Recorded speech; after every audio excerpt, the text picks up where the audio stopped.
Belize is a huge supplier of livestock to the region, namely Guatemala, which in turn sells to Mexico, and the processed meat is then exported to the United States. But for almost 7 to 8 months now, since the COVID-19 pandemic began taking root in Belize, ranchers have not been able to trade their cattle, losing millions of dollars in revenue. We have now about 8 months we're not able to trade the cattle like we used to do before, and that has caused the prices of cattle gone down a lot.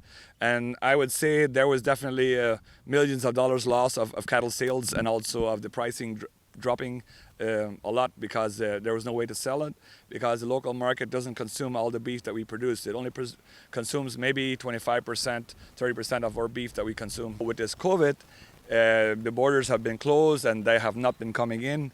So it got complicated where we couldn't move the cattle the way we wanted to, and the cows got overstock and people couldn't sell their cattle, and all these people were trying to sell a few head of cattle because they needed the money because the times were hard. Cattle trader Joseph Friesen is essentially the middleman in the entire processing chain of purchasing cattle from about 100 small farmers and supplying them to the Guatemalan market.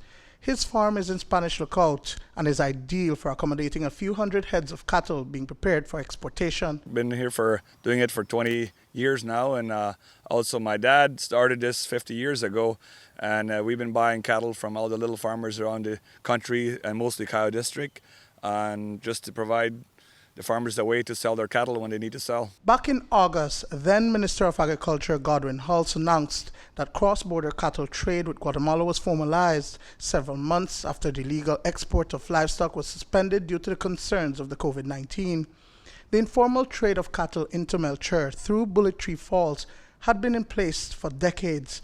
While this lucrative arrangement saw hundreds of cows being ferried across the western border, there were concerns about money laundering since payments were made strictly in cash. This ministry and the government of Belize absolutely, unconditionally opposes any attempt to ship cattle illegally or informally.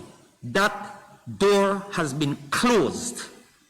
We cannot try to smuggle animals into our neighboring republic for several reasons. I communicated with the minister in Guatemala and all his team at the highest sanitary and phytosanitary level. Baja worked with MAGA, those are all the veterinarians and technical people, and we were able to make the first official shipment of 27 animals into Guatemala. But that has not worked well for farmers. I would definitely want to encourage that from a market as well, because that is the proper way to do it.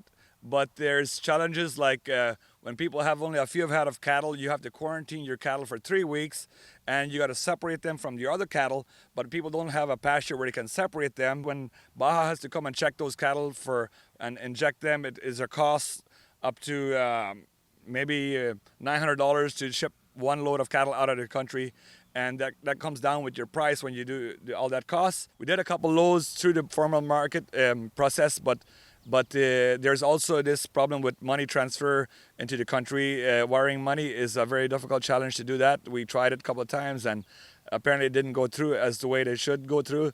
I think there's a lot of little stuff that needs to be worked out, and it can be done. But since November 12th, close to 1,000 heads of cattle have been exported following a directive from the newly installed PUP administration. The day that the Prime Minister was sworn in, Prime Minister John Briceño, on the following day, cattle started moving out.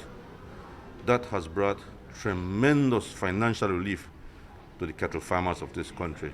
Some who are preparing for bankruptcy already, some who had laid off their workers, some who are preparing to just get rid of everything. Friesen says that due to the COVID-19 reality on the ground, they do not cross into Guatemala anymore. We don't have the trucks coming in, so we take these cattle to the borderline and we put it in a corral where they come later and pick it up. So we don't interact with the Guatemalans. They just come and we leave the cows in the corral. They come and pick them up.